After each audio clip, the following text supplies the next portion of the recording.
everyone, and welcome to a new video. And today we're going to be looking at some games I picked up from PixelHeart. If you guys don't know about PixelHeart, they are I would say kind of like a limited print company. Well, I shouldn't say limited print company, more of an indie type company that makes games for older systems and new systems. I talked about them on my channel before and picked out some cool games I think you guys might like. So let's get right into it.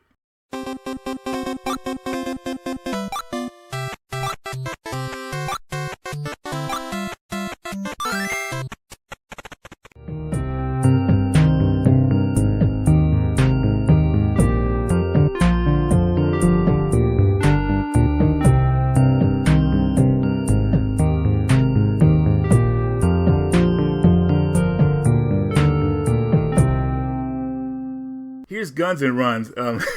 This is a run-and-gun shooter game where you get to play as 4 different characters with other characters to be unlocked as you play through the game.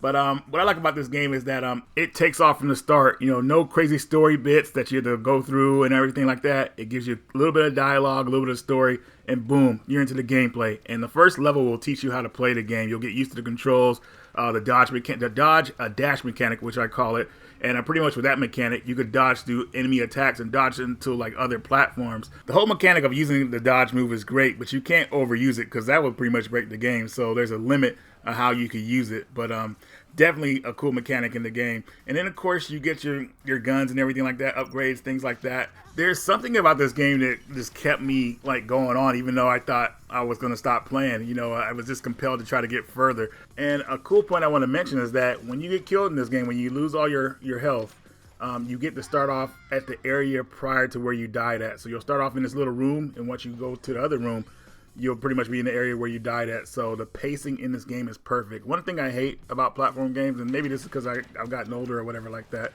maybe my skills aren't the same, but man, starting back all over at the beginning of a level is so annoying. And, you know, depending on what type of game it is, usually, you know, I'll probably put the controller down because it kills pacing. But thankfully, this game keeps the action flowing, and that's what I mostly like about it. Now, you do have boss battles. In each level you're in, you'll face 2 bosses. You'll face like kind of like a mini boss, then you'll face the main boss. I think the ideas for the bosses are well done. They're very fun to fight. I struggled a little bit, but kind of like using the special attack, which I haven't mentioned yet. Each character has their own special attack, and it's usually tied to a certain element. Once I got used to a certain boss's patterns, you know, I did really well, especially using the attack to kind of like put the icing on the cake. But from what you guys are saying here, let me know if you guys would be interested in this game in the comments section.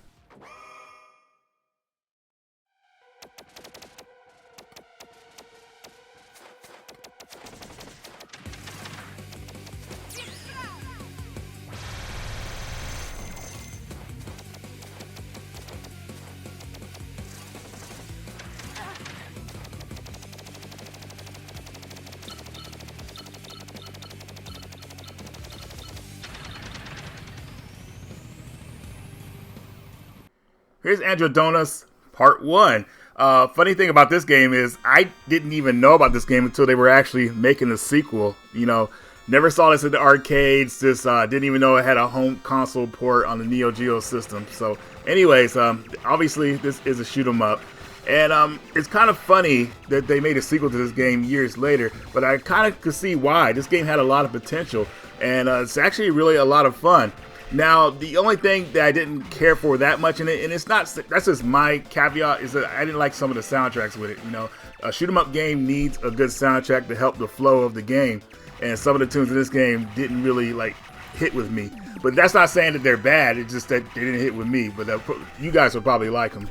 But I'm kind of shocked that this game didn't kind of take off back when it came out. You know, I'm guessing it got overlapped by other games because Neo Geo back, SNK was putting out fire, you know, back then, so this game probably got overlapped. And I don't really remember a lot of people playing shoot 'em ups. I mean, it was always a niche genre, even back when I was a kid. But let me know what you guys think about this game, and will you be picking it up for the Dreamcast? Now on to the sequel. Alright, so here's Androdonus Part 2.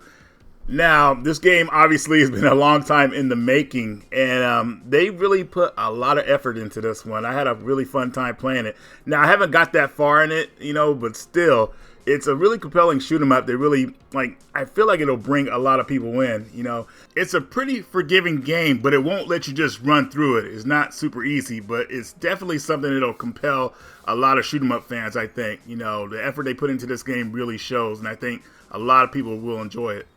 And another thing that I really like about this game that really stands out is the soundtrack. So this is a music in shoot 'em this up game game. is fire. And honestly, I haven't got to play much of it yet, but what I did play of it, hopefully this game has a soundtrack we out actually talked somewhere about you this can game buy. briefly I was on a really pickup impressed. video I'm that I gonna did look for with that Jason actually right now. recently. But So definitely check that video out this for a game, little bit I more feel, is detail. But something also, that if you want to know will more be right up detail your about the alley. game, check out a review for it.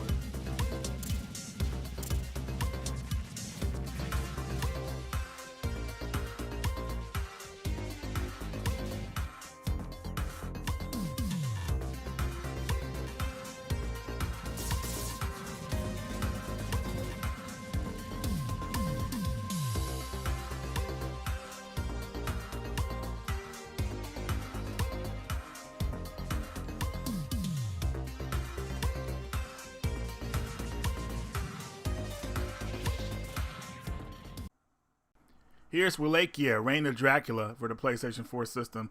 And pretty much this game really feels like a throwback to the old school Castlevania games. Not the Metroidvania ones, but the more level-based ones.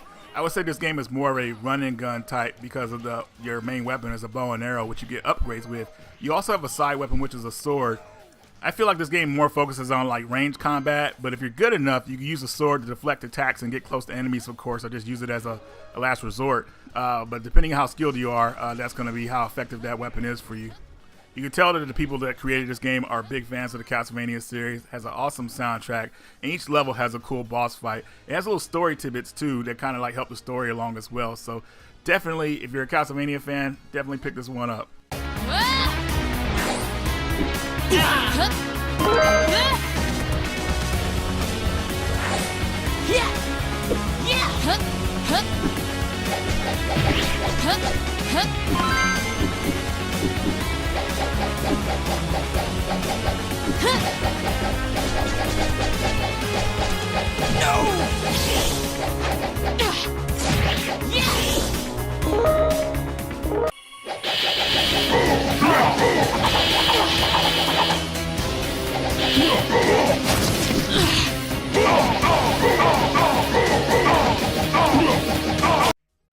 Now here's another action platformer, Tanuki Justice.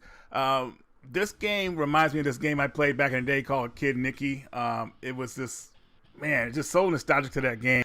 But anyways, this is a co-op platform game. A lot of fun, a lot of action going on. It has a lot of things going for it. It has a very arcade feel to it as well. So you fight mini bosses during the levels and stuff like that, and then of course you fight the main bosses at the end of the level. The game is not like too difficult, but it's not gonna hold your hand either. So it's definitely for the old school platform lovers out there.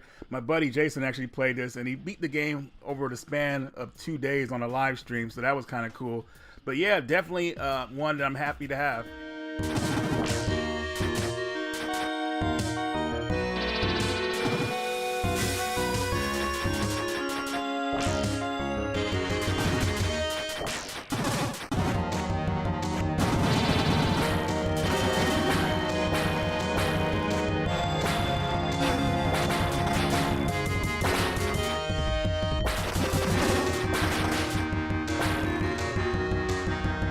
Alright everyone, so I hope you enjoyed the video. Hopefully you guys found something cool within the list I had. Definitely check out their website. They have something cool for every system. New games, retro games, all kind of stuff. So definitely give them a look at. I'll try to have a coupon code hopefully in the next couple hours in the description. But if not, they still got some pretty good deals on the website. So definitely check them out. Anyways guys, that's all I got for you. Radical Reggie, and I will see you all later.